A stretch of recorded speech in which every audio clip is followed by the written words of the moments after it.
Welcome to AI World TV, your go-to destination for everything artificial intelligence. Discover the captivating landscape of AI, where advanced technology finds real-life application.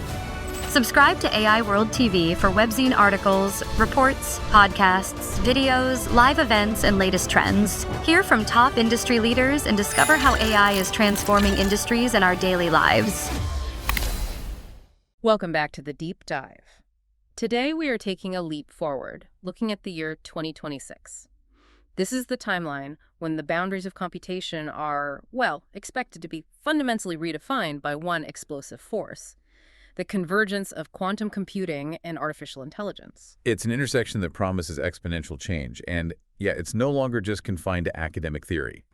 Our mission here is to really map out the practical reality of this convergence, what the industry is calling quantum machine learning, or QML. And to extract the biggest opportunities, but also the most urgent risks that you really need to be aware of. Exactly. So by 2026, the foundational technologies themselves, they've matured quite a bit. On the AI side, we're looking at systems that are deeply integrated into our lives, driving incredibly nuanced decisions. Oh, absolutely. Wow. They're leveraging these massive data sets for machine learning, for deep learning, and achieving near-human comprehension, especially with things like natural language processing. It's the age of hyper-integrated, massive-scale AI. And at the same time, quantum computing has moved past being purely experimental. Right. We're finally seeing qubits that are far more stable. The error rates are lower than they've ever been, and you can actually access robust cloud-based quantum services as a researcher. Yeah. The power here, it stems from the core principles we all know: superposition, entanglement, those qubits existing in multiple states at once. So for you listening in, someone who isn't planning on building a quantum computer next week, what are the concrete game-changing benefits of using that quantum power to accelerate AI? Well, the benefits really fall into three core areas. First, it's about exponential processing power for very specific tasks. Optimization and simulation problems. Okay. These are problems where the complexity just grows so fast that a classical computer would literally take longer than the age of the universe to solve. Quantum just cuts through that. So are we talking about finding the single perfect delivery route for a global logistics network, or instantly optimizing a massive financial portfolio with thousands of variables? Precisely. The second thing is that quantum systems are uniquely suited for high-dimensional modeling. When you're training a massive AI model, you're often dealing with, feature spaces with hundreds of thousands of dimensions. Which is just impossible for a classical machine to really handle efficiently. It struggles, yeah. Quantum computation can model those high-dimensional spaces naturally, which can boost the accuracy and the efficiency of the whole AI training process. And that third area, the one I find most fascinating, is the simulation power, for things like chemistry and material science. That is where the power is truly transformative. Classical computers can't even simulate moderately sized molecules because the complexity just scales too quickly. Quantum computers, because they're governed by the same rules as the molecules themselves, can run those simulations accurately. So researchers could virtually test millions of potential drug molecules or new battery materials without ever setting foot in a lab. Exactly. It could just revolutionize fields like pharma and sustainable energy. Okay, let's unpack this convergence. We call the field quantum machine learning, or QML. How does QML actually work right now in this near-term 2026 timeframe? So QML is the critical field, but it's really defined by the hardware we have today. We're firmly in what's called the NISQ era, the noisy intermediate scale quantum era. The qubits are powerful, but they're also very prone to errors. So research isn't focused on these massive, purely quantum algorithms yet. It's more a hybrid approach. It's heavily concentrated on hybrid quantum classical models. That's the practical reality. The classical computer handles the heavy lifting, like data pre-processing, and then the quantum computer performs a very short, specific part of the calculation where you get that quantum speed up. So it's not purely quantum running the show. The classical computer is like the manager sending these short, noisy bursts of work to the quantum hardware. That's a great way to put it. And that leads us directly to the most practical algorithms we have today: variational quantum algorithms, or VQAs. Right, VQAs. This is where it gets really interesting in terms of actual implementation. How does that hybrid feedback loop work? VQAs are essentially a constantly evolving feedback loop. The classical side acts as the optimizer, the coach. It adjusts the parameters, the knobs in the quantum circuit based on the last result. Okay. The quantum computer, the athlete, executes a short quantum circuit, measures the result, and feeds that measurement right back to the classical side to learn from. So because the quantum part runs for such a short time, the noise doesn't completely wreck the calculation before the classical computer can learn from it and try again. Exactly. It minimizes the time the computation is exposed to all that noise. The prime example here, the one being aggressively developed for AI, is the quantum approximate optimization algorithm, or QAOA. And what's a concrete application of QAOA for AI training? Think about training a deep neural network. That whole process is just a massive optimization problem. You're trying to minimize these incredibly complex, high-dimensional loss functions. QAOA is being tailored to speed up that specific process. So to find the best settings for the AI model faster, and maybe even find better solutions than classical methods could. Potentially, yes.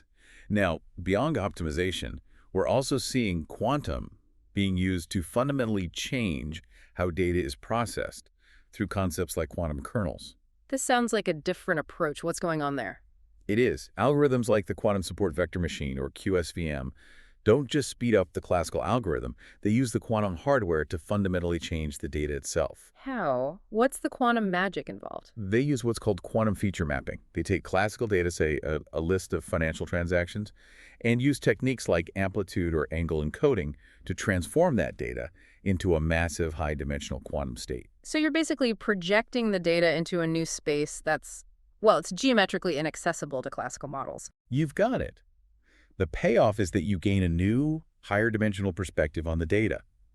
Patterns that were tangled up and hidden in 3 dimensions might suddenly become clearly separated in 1,000 dimensions.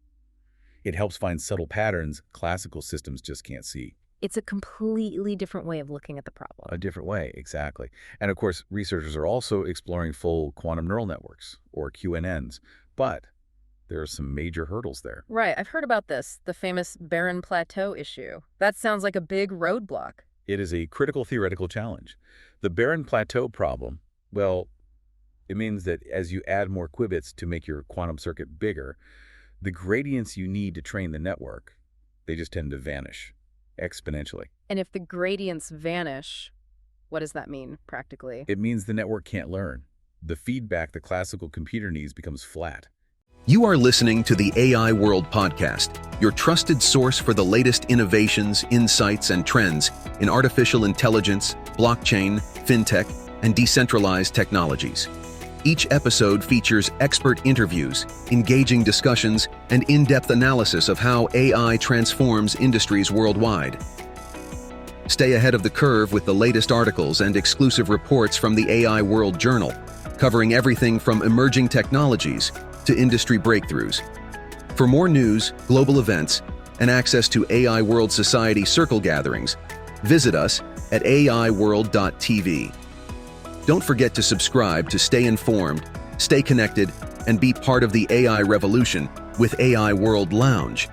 Thank you for listening. Indistinguishable from noise. The network just hits a wall where no progress is possible. It's a huge problem. And yet, research continues. It does, because the potential is still there for certain types of problems. Yeah. We also have to remember, this synergy goes both ways. It's not just quantum helping AI. Oh, right. AI is helping build better quantum computers. That's a key operational point. These machines are so sensitive. Machine learning algorithms are constantly running in the background to optimize qubit calibration, automatically correcting for errors in real time. AI is even used to design more efficient quantum circuits. It's an acceleration loop. Okay, so let's pivot to the industry dynamics. When we look at the landscape in 2026, 2 names really stand out, IBM and IonQ. They seem to have very different philosophies. They do, and many experts see their strengths as complementary.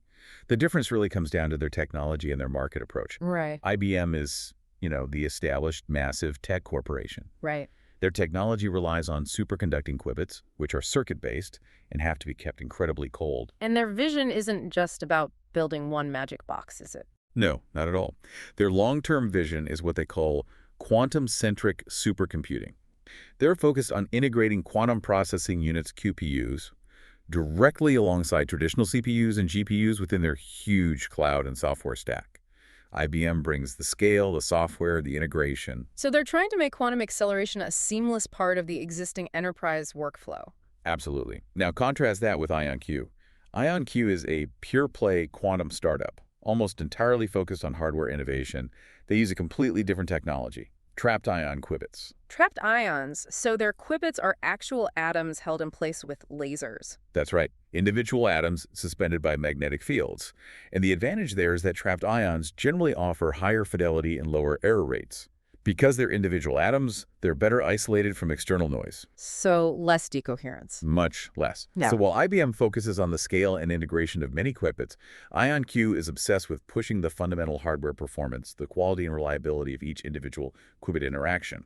So IBM provides the enterprise-scale infrastructure, while IonQ drives the raw hardware innovation. It's like a classic Goliath focused on scale versus a pure-play innovator obsessed with fidelity. And that's exactly what the market needs. It needs both. You need the big integrated infrastructure for adoption, and you need that relentless hardware innovation to make the algorithms more and more powerful. Okay, so while the promise is immense, we have to talk about the challenges that are still limiting full-scale deployment in 2026. What are the key technical hurdles? Well, despite all the progress, hardware constraints are still stubborn. Qubit stability is better, sure, but the error rates still limit the depth of the algorithms we can run. How many steps you can take before errors just overwhelm the whole computation. And the algorithms themselves, they still need to mature. Precisely. Right now, QML algorithms often only show a real advantage on, on synthetic or small-scale data sets. Yeah. We haven't yet seen widespread, decisive proof on the massive, noisy, real-world data that enterprises deal with every day. Then you have the economic side of it, the cost and the talent gap. A huge issue. The cost of hardware and cloud services is still prohibitive for most, and globally we have a severe shortage of people who are fluent in both quantum computing and advanced AI. That talent gap might be the single biggest speed bump right now. But if we had to pick one, the single biggest technical bottleneck slowing down QML progress, what is it? I would say it's the data loading bottleneck. We still haven't efficiently solved the problem of how to load massive classical data sets onto quantum memory, or CARM. Why is that so difficult? Why can't you just, drag and drop data into a quantum computer? Because CARM is just fundamentally different. It requires the data to be meticulously encoded into quantum states. That process is extremely sensitive, it's slow, and it's resource intensive. If loading the data takes longer than the quantum calculation itself, which it often does, then your whole quantum speedup is gone. So the advantage is nullified before you even start. Exactly. Until we can load data quickly, the quantum advantage stays limited to problems of small inputs. That makes perfect sense. Okay, let's transition to the highest stakes topic here. The ethical and societal implications. This kind of power, it just amplifies all the existing risks. Absolutely. And the most immediate, most critical security concern is what's known as Q-Day. Explain Q-Day for those who aren't familiar, and why isn't it just some far-off future threat? Q-Day is the moment a sufficiently powerful, fault-tolerant quantum computer becomes operational. When that happens, using something called Shor's algorithm, it will be able to break our current public key encryption standards, RSA, ECC, the things that secure nearly all global communication. So you're saying hackers or hostile nations could be capturing and storing encrypted data, financial records, military secrets today, just waiting for that Q-Day machine to crack it all open? Precisely. That's why the transition to post-quantum cryptography, or PQC, is not just important. It is a critical and immediate security priority. Right. We're talking about protecting decades of archived data from an attack that is, for all intents and purposes, inevitable. Wow. And beyond security, what happens when quantum speed meets biased training data? You get bias amplification at a speed and scale we've never seen before. If these quantum-accelerated AI algorithms are trained on data sets that reflect our existing societal prejudices, they will amplify those discriminatory outcomes in things like hiring or loan approvals. And because the system is so fast and the logic is so complex, that discrimination could become systemic before we even detect it. It could. And then there's the opacity problem. The very nature of quantum computing makes transparency difficult. The black box gets even blacker. Exponentially so. Hmm. Quantum computation is fundamentally probabilistic. So explaining why a quantum AI system arrived at a decision becomes almost impossible. That lack of transparency really undermines accountability and public trust. And finally, the digital divide. This technology is so expensive, the talent's so scarce. Where does all this power end up? It inevitably concentrates in the hands of a few wealthy nations and large corporations. It risks widening the global economic disparity, creating a really significant geopolitical power imbalance. So, to summarize our deep dive into 2026, we're entering this dynamic new era, driven by IBM bringing the enterprise scale, and IonQ driving the raw hardware innovation. That's right. And this convergence is starting to show the potential to solve problems we once considered impossible, from real-time climate modeling to designing new medicines. The hybrid approach, especially with VQAs, is providing tangible benefits right now. So what does this all mean for you? We've established that the inevitable Q-Day makes the transition to post-quantum cryptography a critical and immediate security priority. And that raises a final provocative thought you should consider. If protecting decades of your organization's sensitive data from a future quantum attack is an immediate priority, how prepared is the world right now today to execute that massive global cryptographic transition necessary to avoid catastrophe? The theoretical future is demanding very tangible, very urgent current action. The future of artificial intelligence is unfolding, and it's happening at AI World Week, the flagship global event for innovation, collaboration, and transformation. This flagship global AI event is designed to connect visionary leaders, trailblazing entrepreneurs, and influential thinkers to explore the endless possibilities of AI. Experience groundbreaking technology that redefines industries and inspires progress. Join thought-provoking discussions on ethical AI, digital equity, and the transformative role of technology in our world. Build meaningful connections that catalyze innovation and drive impact.